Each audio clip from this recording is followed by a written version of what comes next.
All right, guys, what we're going to do is DEFCON's always played Spot the Fed, right? How many of you have spotted a Fed before? None of you. Okay. You're all fucking lying. What the fuck are we doing up here? You know? Anyway, okay, here comes Priest. What we're going to do is Priest is going to pick on, or not, pick out what looks like a lamer. And we're going to play Spot the Lamer, and you guys in the audience are going to determine who the lamer is. So, Priest, please, pick out some. I apologize, I got stuck in traffic. A couple announcements real quick first. Anybody here from the FBI? Raise your hand high, please. He's not here to arrest you. It's well-said rumor. Okay, they're not going to do that. He's here to have a call. So don't mob it. Number two, we apologize. We are trying some new things in terms of crowd control. Obviously, the one we just tried this morning isn't working as well as it should. So we're going to try something else. Please bear with us. We really do take the suggestions to heart. We really do try to incorporate them and fix things. We are a volunteer organization. We don't have tools and money to spend on things. But we try to fix them when we can, like I said, try something new. Not working quite the way we planned. Stand up like you got here, Kyle! Priest, is there anyone you need me to go kill? No. Clearly you've watched Full Metal Jacket. Stand up, sir.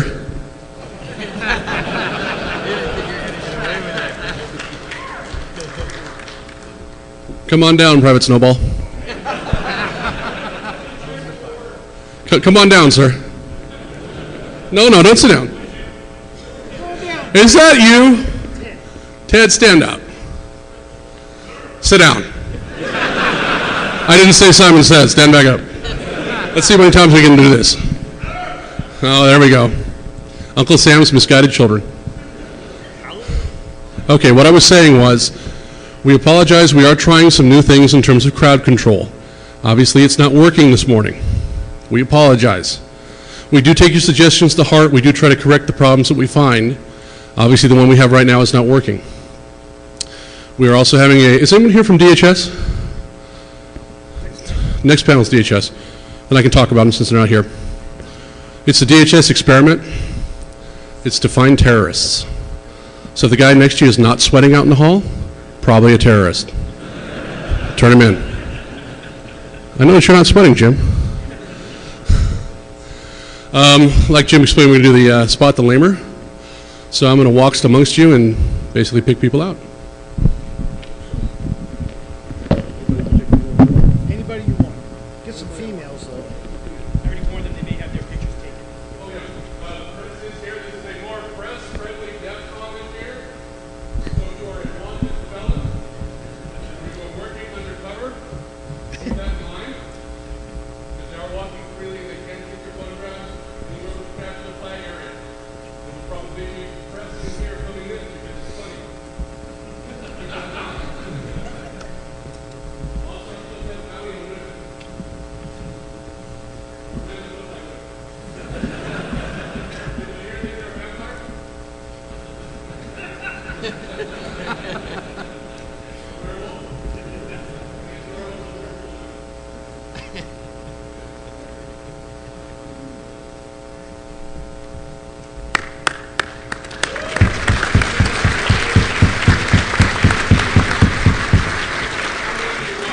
About 5 or 6. Just line up right here, please.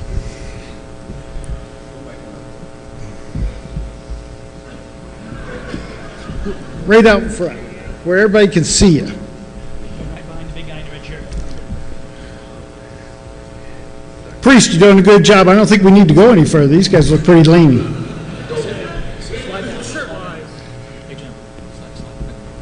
Yeah, guys, slide down right in the middle, please. Or we'll kill you. And right in front of the FBI guy. That's just fine. Turn around and put your hands on the table, please.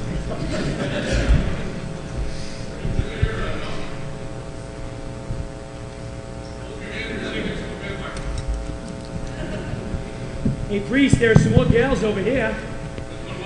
More girls.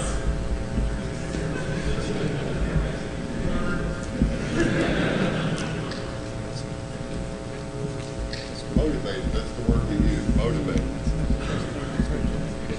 That's good, priest. Thank you. You want to ask the first question?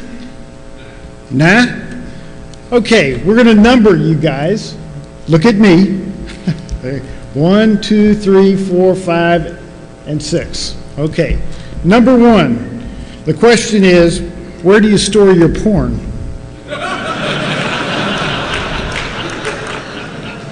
And you have to answer loudly. Lamer. John. Do you often, Which one? 2, do you often find yourself referring to anime characters as hot? Use the microphone, guys. Not you.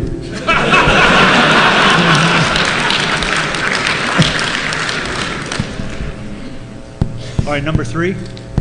What does RBN stand for?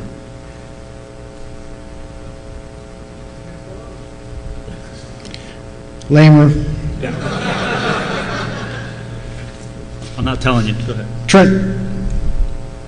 Number 4, have you ever had a lightsaber fight in public?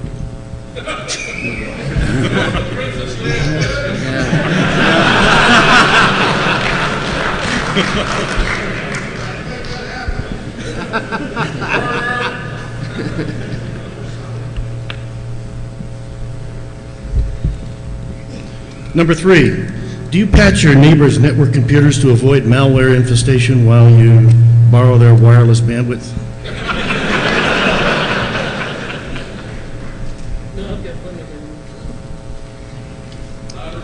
The answer was That's not what she said.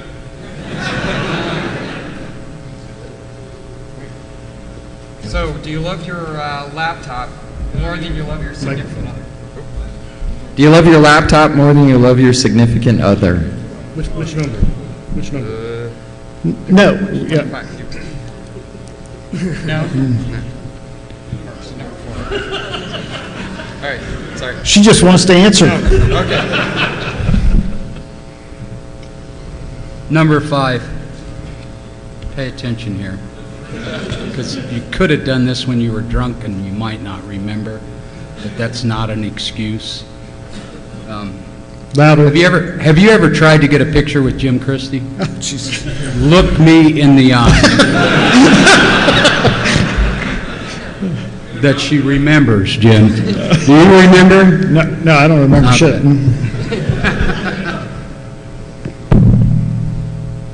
Number 6. Okay, this is a hard one. How many episodes of Star Trek did Will Wheaton kiss a girl? Me either. Okay, we're going to vote. Who thinks number 1 is the lamer? Cheer, clap. Nobody. Okay. Number 2. Poor bastard didn't even do this. Number 3.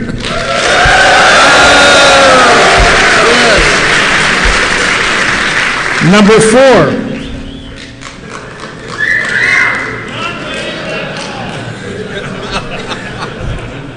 Number 5.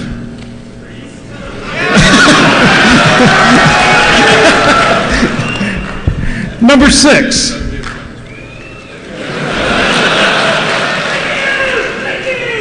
Okay, number 1, number 4, and number 5, and 6 can sit down. Okay, we've narrowed it down. All right, another round of questions. Now it's 1 and 2, okay? 1, do you have a 3.5-inch floppy?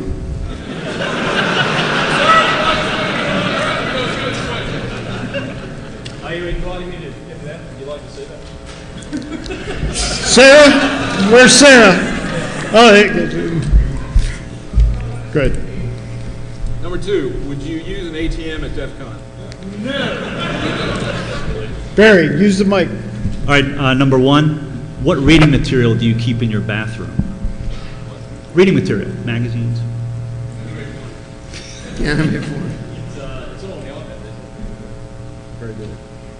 Trent? It's on the op-ed. Number 2, would you prefer to go out with a hot chick or play World of Warcraft? Hot chick.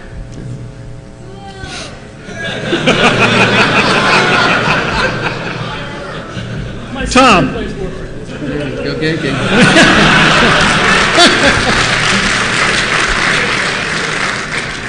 Number 1, is your idea of a social event a LAN party?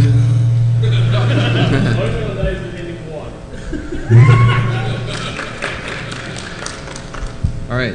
Number 2, name at least 5 Intel x86 machine instructions. That's enough. Next one. I actually know how to program and stuff.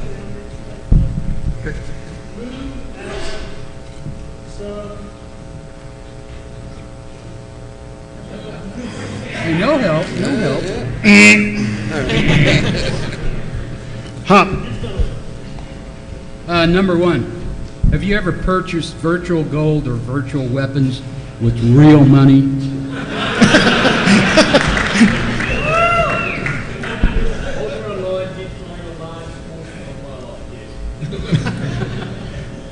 Last question, Chris. Number 2, for you to be up during the day, would you have to move to Tokyo? For you to be awake during the day, would you have to move to Tokyo? Okay, this is the final vote. Number 1.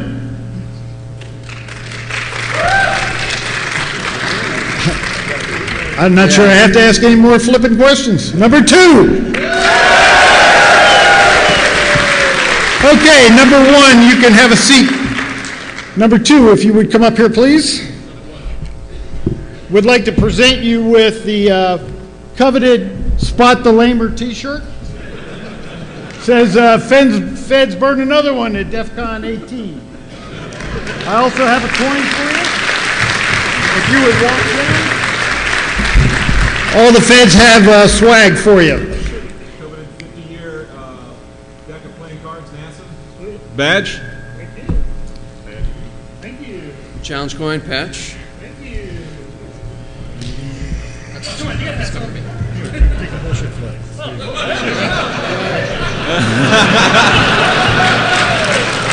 T-shirt, this is a coin unit, and this is a cyber operator badge. Sweet. This is the coveted National White Collar Crime Center pocket protector. Newton, take your hands out of your pockets. Excuse me, sir. We also have a vacation.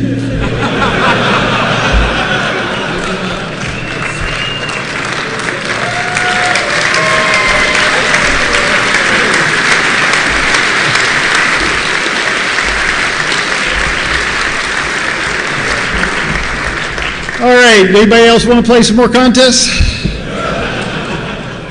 Okay, this year we've been allotted 2 tracks. So the first track is to deal with criminal cases and forensics and that kind of stuff. So we got mostly law enforcement guys up here.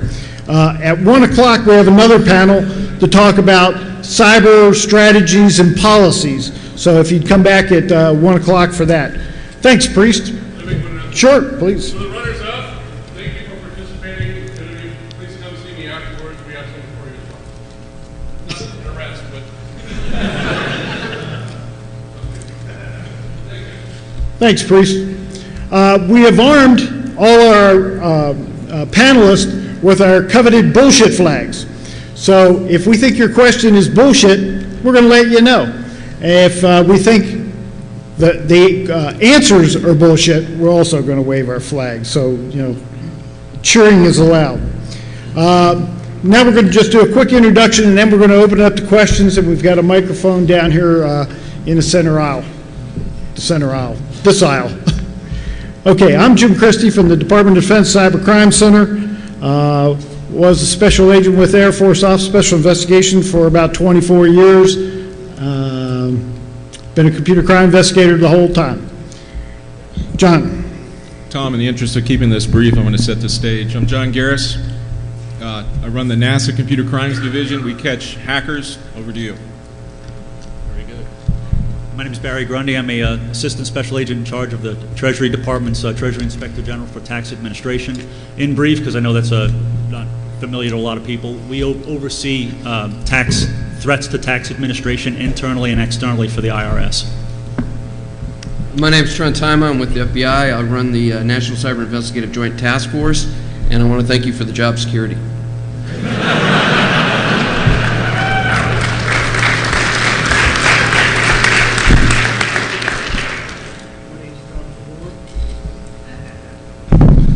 My name's Tom Talleur. I'm a retired NASA executive. I built the original computer crimes division at the NASA Inspector General's office, and I've been retired for about 10 years. I had 31 years in federal law enforcement.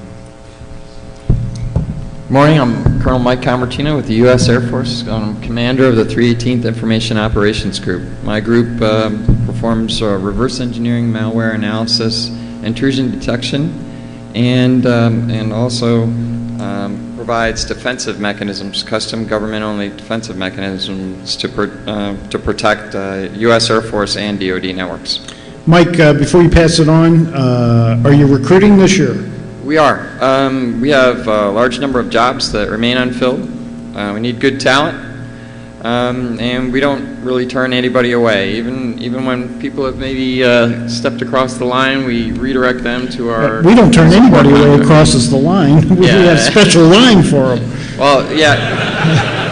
And that's part of my deal, too. I actually have no authority to arrest you, and I'm not interested in arresting you. I'm here to recruit you. So...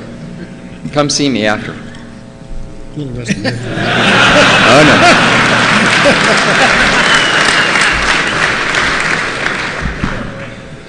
I'm Bob Hopper with the National White Collar Crime Center. We teach state and local law enforcement computer forensics. And as a side note, I've been coming here 4 years, so I usually fly in on Monday, and we do this and fly out on Saturday or Sunday. I'm 32 years old. So this is what this will do to you.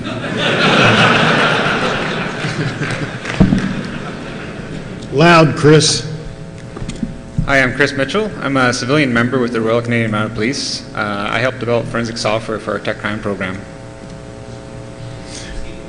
Okay. We need questions. This is all for you guys. So line up. Let's have some questions. Come on, come on.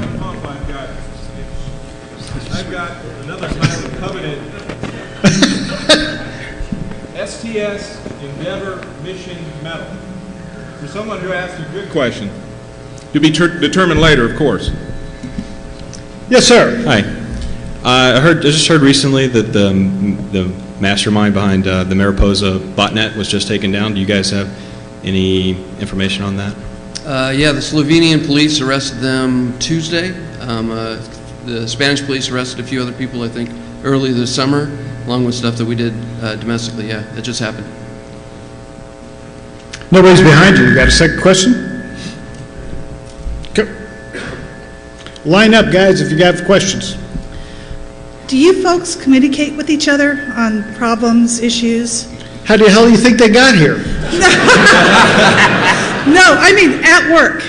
In other words, are there interagency connections between you guys for everything, or is it just certain items? No, we don't talk to each other at all.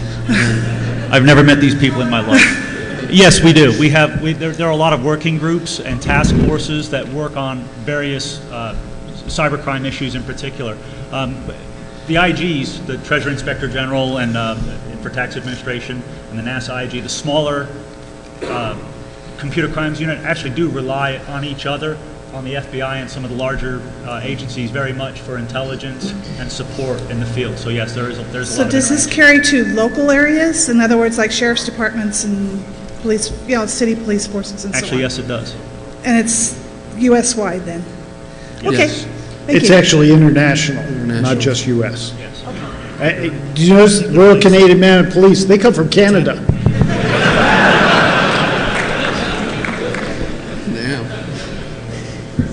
Hello. How do you guys really feel about the Cyber Command, and why aren't they here today? No, Cyber Command's here. You just don't know where they are.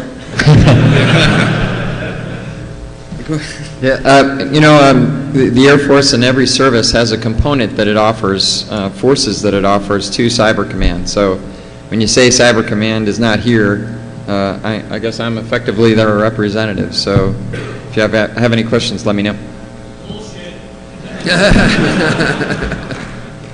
You can probably spot 12 if you want. Like this field has been pioneered by people who have been breaking the law.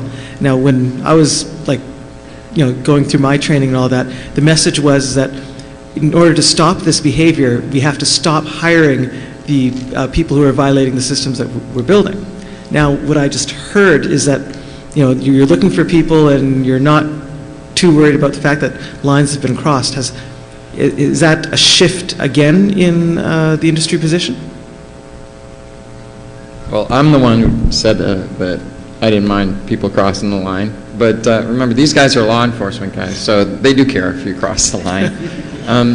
But I'm not. What I will do is, even after you've paid your debt to society, in terms of these guys, we kind of direct people to our support contractors. So people can do white world research, unclassified research on all sorts of malware. And still contribute, to the Air Force and the defense of the country. So. To be able to work for any one of our agencies, you're going to probably have to get a clearance, and there'll be a background investigation. So if you have broken the law in probably the last 5 years, that'll probably eliminate you for a period of time. If you've stayed clean for 5 years, you're probably going to be eligible for, and depending on how severe a crime you committed. So, it's dependent, and there has to be a period of time where you're clean. Anybody else? Well, yeah, on that. I mean, if you're elite, I want to talk to you. I mean, it doesn't matter. We may not be able to give you a TSSCI clearance, but I still want to talk to you. So. Hi. Working in the private space with consumer protection, with a lot of the threats that are out today, fake antivirus, phishing, things like that, it's been very hard to get law enforcement engagement for, hey, somebody just lost $50 over there, where at scale, it's billions of dollars, but it's just in all these little drips. What are your thoughts on how law enforcement can get a better handle on that, and how can private industry interface better with law enforcement to ultimately get prosecution? So the National White Collar Crime Center and the FBI have a facility in West Bygod, Virginia, called the Internet Crime Complaint Center. And we take complaints online from victims, and we don't really care whether you lost $5 or $500. The FBI does a really, really good job of doing analysis on those cases and following up with those investigations that meet their threshold. What we do with our analysts from our side of that is take those cases that don't meet the FBI threshold, do some analysis on those cases, and hand those off with that analysis to both sides of the jurisdiction. So the jurisdiction that's got the victim and the jurisdiction that's got the suspect, and we put those two investigations together.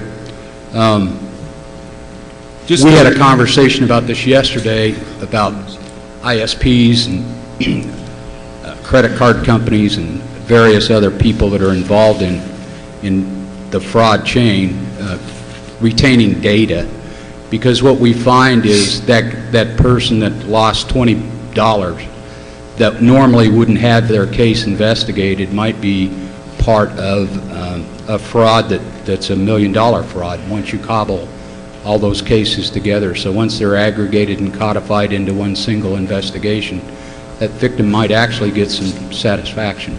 So what you commonly hear is that person has reported a crime and they might not think it got investigated when in fact it did, and the case was filed as a large fraud case.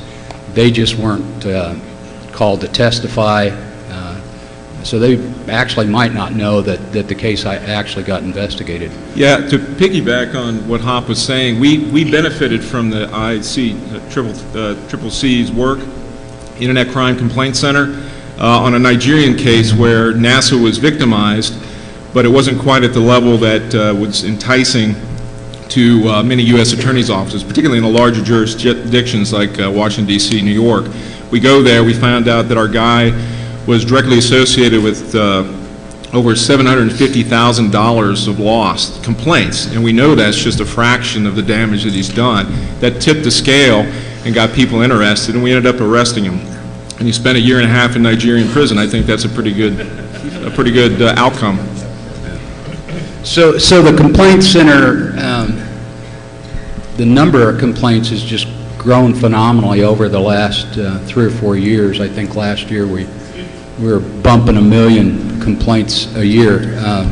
We also put in we wrote a program that it's called ISIS that helps state and local law enforcement with the analysis and cobbling together of those cases. It gives them the ability to communicate back and forth from both sides of that, from the suspect side and the victim side. And it actually works pretty well. And that was an excellent question. And I will give you this pocket protector, knowing that you can put this on eBay and probably make as much as $2. Hop will even autograph that for you. For you guys that are standing in the back, there are seats up here in the front, and we got your picture back there anyway, so you might as well come on up. All right, the next good question is the STS Endeavor Medal. It's for you, man. I can see it. Cybersecurity Act of 2009. I'd like to hear the panel's opinion and their position.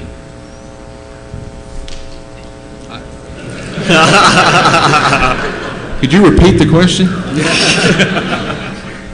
The Cybersecurity Act of 2009, your position, you could just go for or against. We're law enforcement. We enforce the law. I mean, the Congress did a great job making the law. So.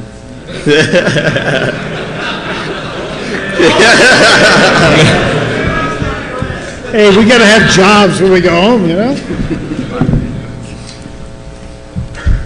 I was just wondering if the current position towards the classified networks, do you think that it actively does enough, assuming that since it is a closed network, that security features don't need to be as strict or STIGs don't need to be as enforced?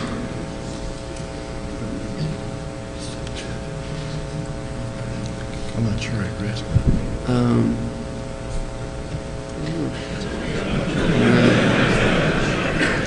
Mike, you look like you're chomping there. So, I mean, your question is a little nondescript, but okay.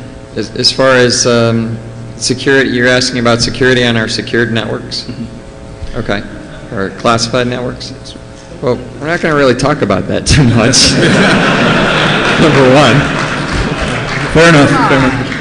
But, you know, I mean, certainly the posture on secured networks is at or above what you might expect to see on our unclassified networks, just because of their criticality, the value of the information, and the fact that, frankly, some of the information on those networks could get people killed if it was revealed. So it's really important, you know, that we make sure those systems are protected as best we can. I mean, that's a pretty, you know, generic answer, but, you know, it's kind of obvious from that.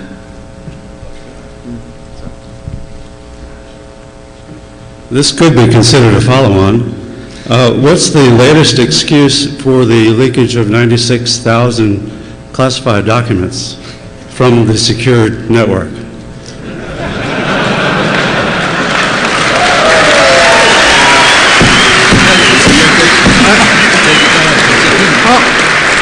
I'll take that one.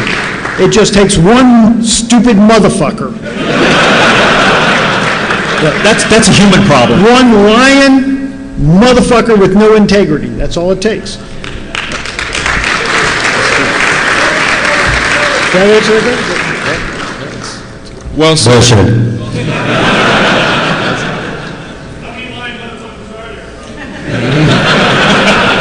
$854,000. Now you know why we have a lot of feds. In the criminal cases that you guys are working on, are there any statute of limitations in the crimes that they're being committed? Depending on the crime, there are statutes of limitations that you'd be outside the scope. But it actually, so you did the crime, did the hack, say in the 90s, and we didn't find out about it. Actually, the clock starts ticking when we discover it and start working the case. So it depends. So as long as you're working on the case, it's But there are statute of limitations depending on what the violation is and what you're actually going to charge with. If you don't gather enough evidence to complete it, you can talk to me later afterwards, and I'll be happy to. That's an interesting question. Do you have a specific date? Yeah. Yeah. Nothing specific. You want to cut through the bullshit and just confess right here?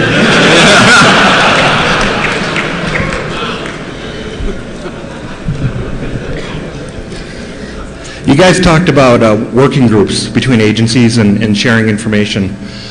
What about what opportunities are there with private sector and working with law enforcement, as private sector are exposed to the same threats oftentimes, and they might have visibility that could benefit law enforcement, and then law enforcement could also provide information to the private sector to help protect their networks. There seems to be a little bit of a information gap in some of the sharing that goes on between those two. There is, but we're working on it. So what we do every day is work with state and local law enforcement, and in some cases federal law enforcement. Part of our job, we have the ability to kind of wear the government hat and the private sector hat because we're a nonprofit. So we work real closely with people like Cisco and Symantec and Mantec and McAfee and on and on and on. And we do just exactly what you're asking about. We bring those experts from those entities to the table with law enforcement experts and identify from both sides the gaps as best we can. Do you also work with private companies other than the commercial security? We do, yes, we do. I think all the panelists up here, we actually have tight relationship with private companies, not just infrastructures, not the big companies, stuff like that, because that's the only way you find out what's going on out on the net is actually building those relationships and speed of trust. It's commonly done. Yeah. In the Department of Defense, we have a pilot program where we're actually sharing with a critical infrastructure, the cleared contractors, the defense industrial base, classified threat information to protect their network. So we are sharing classified information in this particular pilot program. Is there an opportunity for private industry to become classified, or non-contractors to be able to obtain that threat information under some sort of vetted community? That's a policy question you should hold for DHS in the second panel. That'd be perfect. I'll just shift gears a little bit. On the Internet Gaming Enforcement Act, there's a lot of the servers that are affected by that are overseas, and I was curious about your approach to enforcement on overseas gaming resources. And second, the follow-up to that, are you going to come after my PokerStars bankroll? Yeah, we'll seize that. Yeah, we're going to seize that. Now, are you talking like online gaming? Yeah, the Online Gaming Act that is in Congress. Right. The one thing with online gaming is obviously it's a challenged one to enforce, and two, because where the servers are, around the world, or protection. So that actually there has been some looking at it. The department's looked at it, but it is a challenge. I mean, that's a hard one to enforce. Is it just a jurisdiction challenge, or is it a challenge that they're sovereign countries? Well, I think it's more jurisdiction and sovereign countries, because that creates the problem where your servers are overseas. Great, thank you. Yeah. Do you guys know who the video professor is? The free trials. I only recently discovered that if you get the free trial, because my grandparents asked me about this, and after 10 days after you get the CD, if you don't send it back, they're going to charge your credit card $200, and that's obviously a scam. But the small print is on the website, So what do you guys, if anything, can you do about shady, gray area, stuff like that? Well, he's working for us out of Area 51.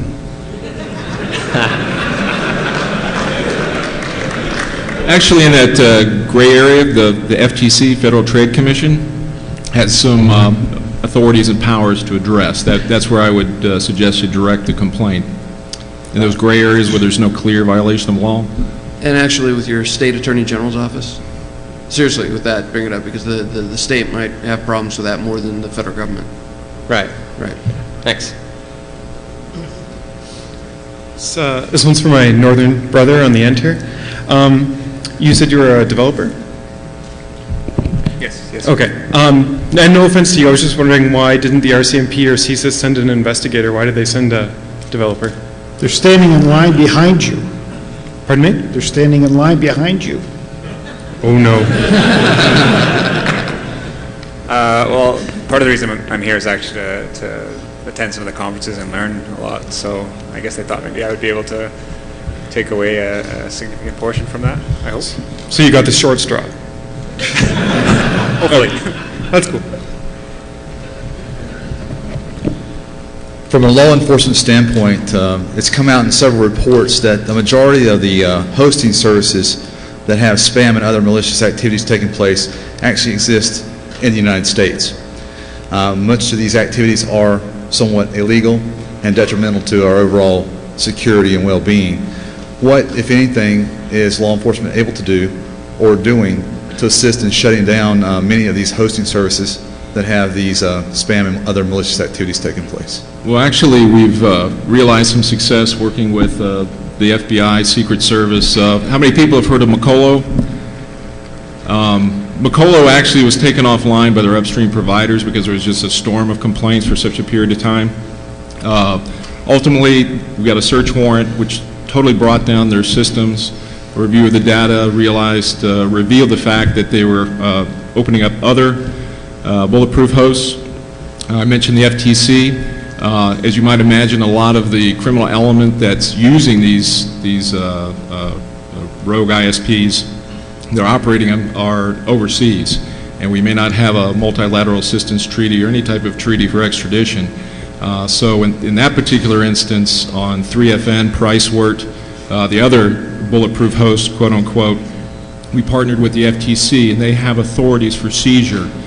When it's clear, we provided evidence along with other IT security researchers, University of Alabama, Spam House, etc. A lot of people, the community really worked in this instance. They provided enough evidence for the FTC to go under their authorities of forfeiture, apply for that, and the judge ruled in the favor, so basically shut their entire ISP down. And they also have a $1 million fine on top of that. So in this particular instance, we extracted some pain from the people providing the rest of us pain. It's not the perfect solution, particularly for the law enforcement folks. We want to see people in cuffs, but it's better than nothing. Okay, and going to an earlier comment you made about the Mariposa botnet takedown. It sounded like you said it was a legal thing, but was it not actually led by a commercial entity to actually take down the botnet itself and then followed up by other legal action? And now applying that standard to other botnets around the world, are we going to have to look at commercial entities going after these things rather than actual law enforcement rendering some type of service to take these botnets down?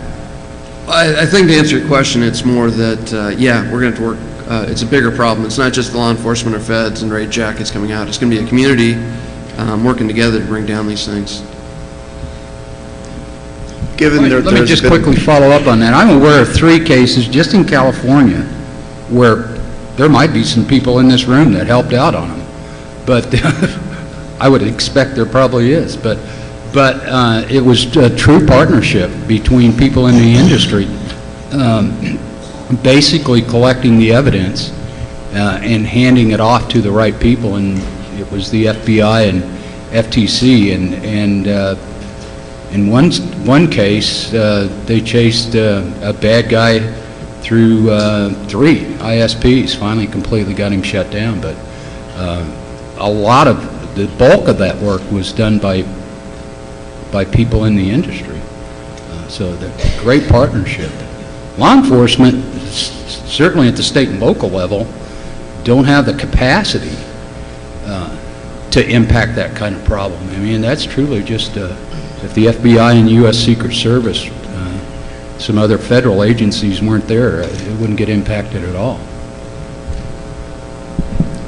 Given that there's been a modicum of success in prosecuting cyber criminals, the big ones, and that the cybercrime is not taken as seriously, not as sensational as, say, a bank robbery in person, and that the district attorneys are forced to use archaic laws in establishing jurisdiction and account access. Do you see a point in time where the cyber laws, both in this country and internationally, catch up with the cyber crime as it happens? I certainly hope so. So it may be coming from another direction. So that the Department of Justice just 3 weeks ago announced the formation of a number of intellectual property task forces around the country. So some of that's driven by cyber and some of it's not. But that product that has a nexus to cyber is probably going to get impacted by those task forces. I see hope on the horizon just because it's on the president's agenda, in the top 5 probably. To address your question a little bit differently, I spent a lot of time in the 90s and earlier working to develop all the cyber laws we have now with the Department of Justice, and a lot of people like me did. In the United States, we have very robust laws. Ironically, some of the civil liberties built into our cyber laws are stronger than those that are built into our corporeal space laws that existed before cyberspace. The issue for all of us that work in this field and worked in this field is these cases are international in nature, and we're slammed 18 hours a day working them. The operational tempo is very large. And so when you work with nations overseas that either don't have these laws, don't care, or have ethics issues with their good governance issues, you combine all those issues. Since these cases are international in nature, it becomes more difficult. It just doesn't become a U.S. legal issue to resolve them. You have to work through these international issues. You've got to keep in mind, overt acts taken on the part of anybody, not just a nation state, can constitute an act of war in cyberspace. So we're good. We're in good shape in the U.S., but in other countries it's not quite that way. Okay, thank you. Well, I'm going to follow up on that. Dirty little secret is that the #1 cybercrime in the world has nothing to do with intrusions. It's child pornography. And so the limited resources that federal, state, and local law enforcement have, a great deal of those resources are put to the predators that are preying on children. And unfortunately, in a lot of cases, especially at the state and local level, intrusions aren't looked at. It's a matter of resources. What are the panel's views on the U.S. government's desire or capability to shut down the internet in the event of a cyber attack? I think there are 2 bills currently in the Congress that are being considered. That's it? That's it. That was bullshit. Yeah, I agree with that. Question I've got is, who's the lead federal agency for a large-scale cyber attack? Who would take command and control during a large-scale cyber attack, such as something against critical infrastructure, more than one area? So, just example, healthcare, transportation, et cetera, et cetera. Probably the FBI. So, it depends on how it comes in. I mean, if you have, like, when I was at NASA, we had 24-hour-a-day surveillance of our networks, and sometimes we were the major victim. If we were the major victim, we would have the lead in the matter because we had the corporate knowledge, we had the infrastructure and the resources in the area. But as we're watching attacks come across the line, often we'd see the Department of Agriculture, or the Department of Commerce, or IBM as a victim. We don't have jurisdiction to investigate incidents in those departments. We either have to refer to the matter to those departments if they have cyber investigative resources or not. The FBI has jurisdiction across the government, and they could go in and handle an issue, for example, in one of these other departments that we don't have jurisdiction in. So in a situation like a Titan Rain, redo, in other words, attack against, let's say, defense, or another agency that is outside of the networks, controlled by Department of Justice. What you're talking about is a team sport, and that's why everybody's up here. The FBI leads the National Cyber Investigative Task Force for that reason.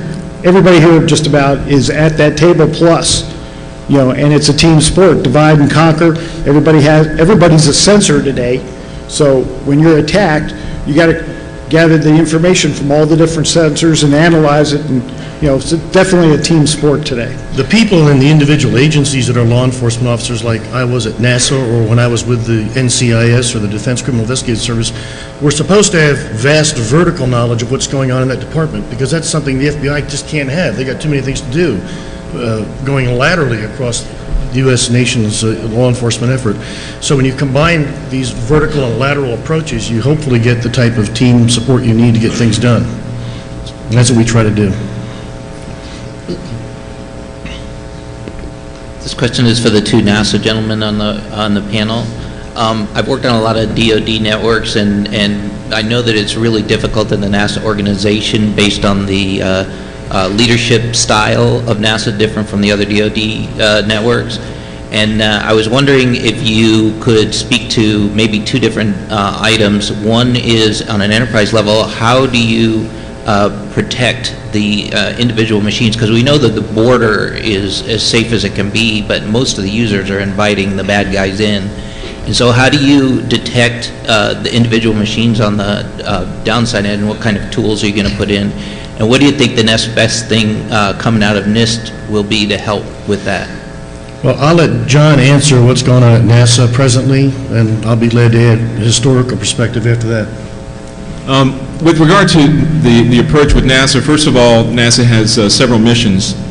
The human spaceflight mission, I'm proud to report so far, knock on wood, is pretty locked down. The science mission, on the other hand, by statute, is required to share data with the public. And they do that through an extensive association with educational institutions, not just in the U.S., but across the globe.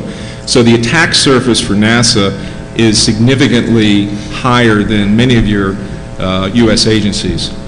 That's not an excuse, that it is what it is, and also gives us a lot of business, quite frankly. But as far as the approach for locking down the networks, I mean, the agency is trying to do what everyone else is doing, a defense in-depth approach, which is the only way it's going to work. Hopefully that answered your question. Well, I was just wondering if there was any enterprise tools that you were going to be introducing to help you with that. The CIO's office, which I can't speak for directly, is deploying various tools for an enterprise-wide approach. Can't endorse anything here. Yeah, there was an article, I think a couple months ago, from a Canadian university that identified a covert channels, I guess hacking the Indian Ministry of Defense for a number of years. My question to you guys is that, are there like contacts, who would we start with on your guys' side to communicate if we thought there was some kind of a covert channel going on from our company?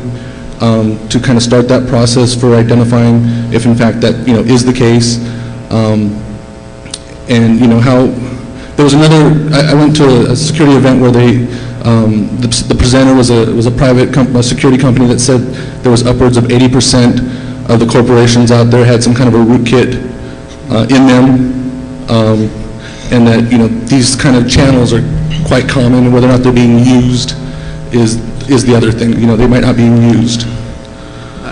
The best thing to do if you want to report it is get to know your friendly neighborhood FBI agent and bring that to them so you can. So start with the FBI. Start with the FBI or any people on the panel. I mean, if the company's affiliated with doing defense contractor Absolutely. work, they want to talk, and if it's the Air Force work, talk to the Air Force OSI. If it's NASA work, talk to NASA.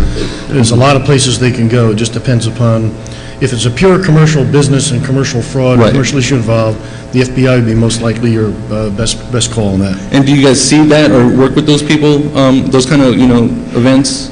You actually see that happen Every day, all Every the day. time. Yeah. every day. Thanks. Unfortunately, this is going to be the last question, guys. We're out of time. So I'll make it very short. Thank you. Most likely, it's more directed toward DHS, but I want to have your viewpoint and opinion on this.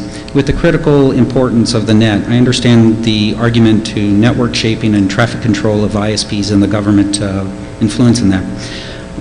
But in lieu of protection of the First Amendment rights and equal access to the network, as it's so important to our lives, what is your response to network neutrality, considering that P2P is under scrutiny and now that P2P is actually being used by commercial vendors, and also the issue brought to light by The Shadow Factory. It's a book that talks a lot about I suffer things. from ADD. Can you like shorten that up? Okay. We have trouble hearing you. If you speak up and make it shorter, because we're limited on time. Sorry about that. Just give us a quick question, because we're short on time. What is your viewpoint on net neutrality? Net neutrality. Well, I'm an old-timer, and I was brought up on the internet and command line Unix way back, working cybercrime cases, 79, 80 time frame. So I kind of believe in the old internet, personally speaking for myself. I like it. I don't like all this regulatory oversight, personally speaking. I'm retired, I can say any fucking thing I want to. Thank you.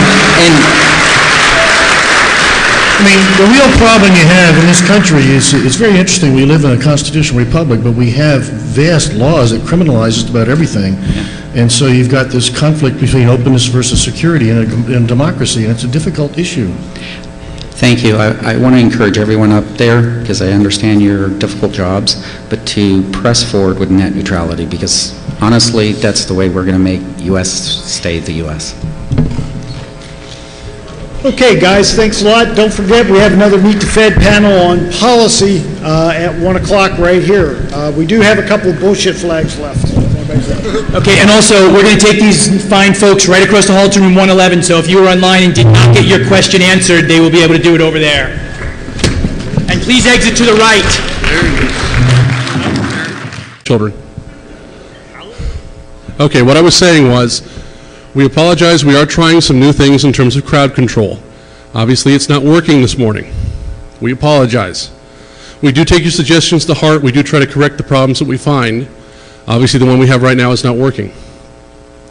We are also having is anyone here from DHS? Next panel is DHS, and I can talk about them since they're not here. It's the DHS experiment. It's to find terrorists. So if the guy next to you is not sweating out in the hall, probably a terrorist. Turn him in. I know that you're not sweating, Jim.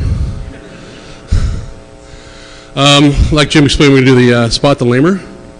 So I'm going to walk amongst you and basically pick people out. Anybody you want. Get some females, though. I already warned them they may have their pictures taken. Oh, yeah. For instance, here, this is a more press-friendly DEFCON in here. So if you are a wanted felon, you are working undercover, keep that in mind. Because they are walking freely and they can take your photographs, and you will capture the flag area. There's probably press in here coming in because it's funny. Also, still have Maui and Wood.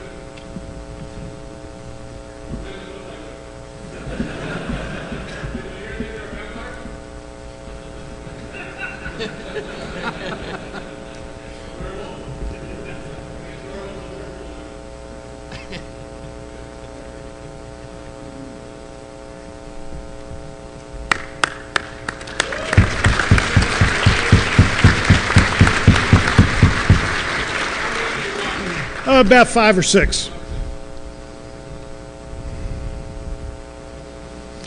Just line up right here, please.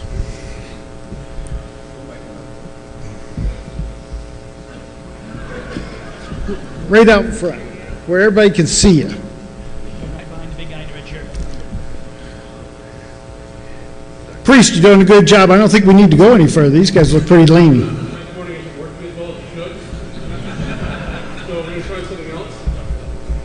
Please bear with us. We really do take your suggestions to heart.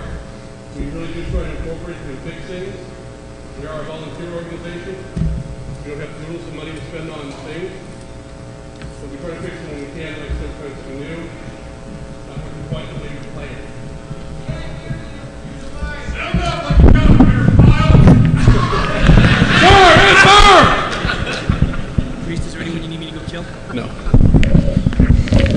Clearly you've watched Full Metal Jacket. Stand up, sir.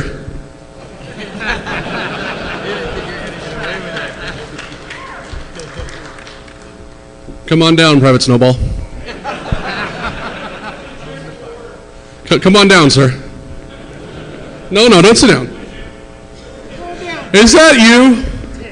Ted, stand up. Sit down. I didn't say Simon Says. Stand back up. Let's see how many times we can do this.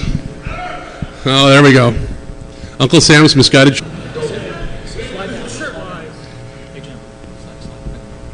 Yeah, guys, slide down right in the middle, please. Or we'll kill you.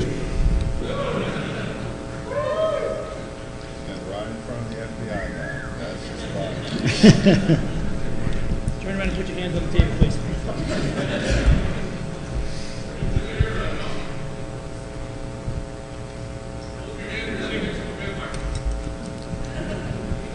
Hey, priest, there's some more gals over here. More girls.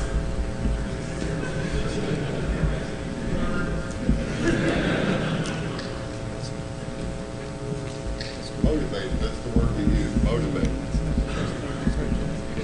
That's good, priest, thank you. You want to ask the first question? Nah? Okay, we're going to number you guys. Look at me. 1, 2, 3, 4, 5, and 6. Okay.